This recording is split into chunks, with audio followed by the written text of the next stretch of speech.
प्रिय शिक्षार्थियों नमस्कार। मैं प्रेम नारायण।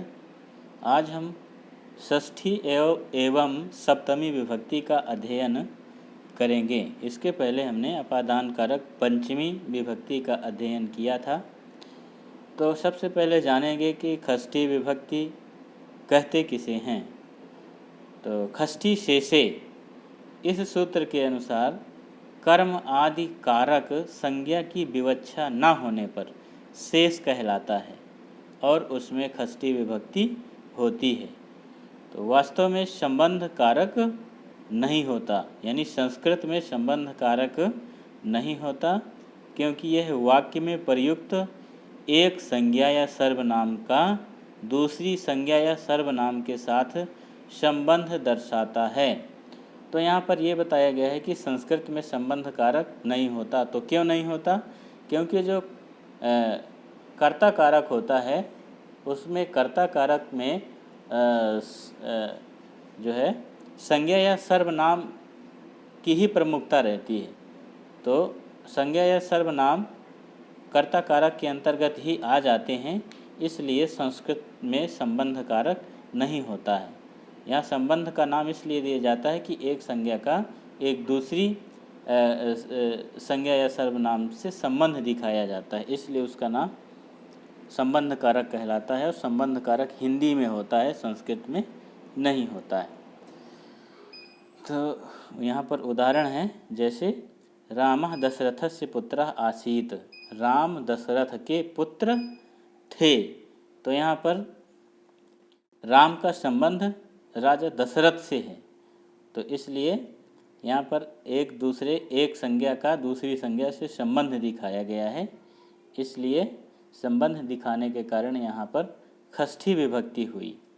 और दशरथ शब्द में षष्ठी विभक्ति जब लगी तो रूप बना दशरथस्य। तो रामः दशरथस्य पुत्रः आसीत्। इदं पुस्तकं मोहनस्य अस्ति। दूसरा उदाहरण है, यह पुस्तक मोहन की है।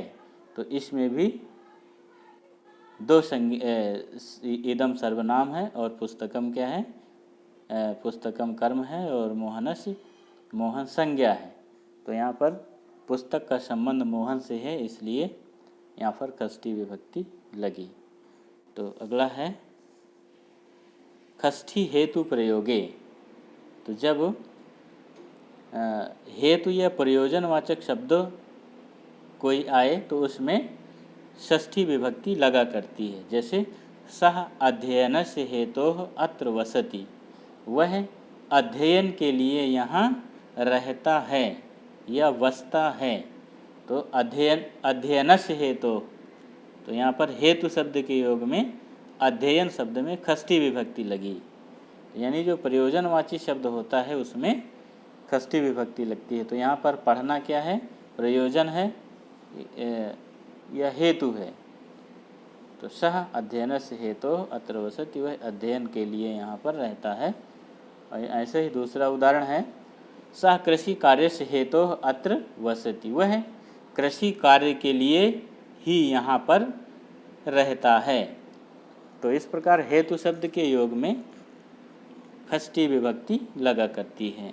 अगला नियम है, तुल्य, सदृश्य, सम आदि शब्दों के योग में जिसकी बराबरी या तुलना की जाती है उसमें षष्ठी या तृतीया विभक्ति होती है। जैसे सूरस्य सूरेण वा सदृशः कोवपि कभी नास्ति। इसकी हिंदी है, सूरदास के सदृश कोई भी कवि नहीं है। तो यहाँ पर कवियों से सूरदास जी की तुलना की गई है। तो जिसकी तुलना की जाती है उसमें षष्ठी या तृतीया विभक्ति लगती है। तो सभी कवियों में सूरदास जी को श्रेष्ठ माना गया है। तो यहाँ पर सूरदास जी की तुलना किए जाने पर सूरदास में जब षष्ठी लगी तो सूरस्य बना और जब तृतीया लगी तो सूरेण बना। इस प्रकार शब्द पूरा वाक्य बना, सूरस्य सूरेण वा सदृशः कोऽपि कवि नास्ति। यानी सूर्य के जैसा कोई भी कवि नहीं है। अगला उदाहरण है, महाराणा प्रतापस्य समः तुल्यः कोऽपि वीरो नास्ति। यहाँ पर सभी वीरों की तुलना महाराणा प्रताप से की गई है और महाराणा प्रताप को सभी वीरों में श्रेष्ठ माना गया है। यानी महाराणा प्रताप के जैसे कोई भी वीर नहीं है। तो जिस व्यक्ति की विशेषता बतलाई जाए या तुलना की जाए उसमें षष्ठी या तृतीय विभक्ति हुआ करती है। तो ये हो गई षष्ठी विभक्ति। अब देख ले रहे हैं हम सप्तमी विभक्ति अधिकरण कारक। तो सप्तमी विभक्ति किसे कहते हैं? पहला सूत्र है इसका, आधारो अधिकरणम सप्तम्य अधिकरणे। इसकी हिंदी है, जिस वस्तु या स्थान पर कोई कार्य किया जाता है उसे ही आधार कहते हैं और आधारवाची शब्द में अधिकरण कारक होता है और अधिकरण कारक में सप्तमी विभक्ति लगती है। जैसे श्यामः विद्यालये पठति, श्याम विद्यालय में पढ़ता है। तो यहाँ पर पढ़ने का कार्य कहाँ हो रहा है? विद्यालय में हो रहा है। यानी जो पढ़ने का आधार है वही विद्यालय है। तो जो आधार होता है उसे ही अधिकरण कहते हैं और अधिकरण कारक में सप्तमी विभक्ति लगा करती है। इसलिए विद्यालय में जब सप्तमी विभक्ति लगी तो रूप बना विद्यालये और पूरा वाक्य बना श्यामः विद्यालये पठति। दूसरा उदाहरण है, खगाः वृक्षेषु निवसन्ति, पक्षी वृक्ष में निवास करते हैं या रहते हैं। तो यहाँ पर रहने का आधार, पक्षियों के रहने का आधार वृक्ष है। यानी वृक्ष में पक्षियों का बसेरा होता है, इसलिए यहाँ पर वृक्ष में सप्तमी विभक्ति लगी तो रूप बना वृक्षेषु और पूरा वाक्य बना खगाः वृक्षेषु निवसन्ति। अगला उदाहरण है, मोहना गृहे निवसति, मोहन घर में रहता है।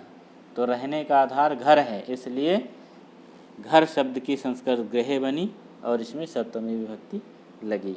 अगला नियम है यतश्च निर्धारणम।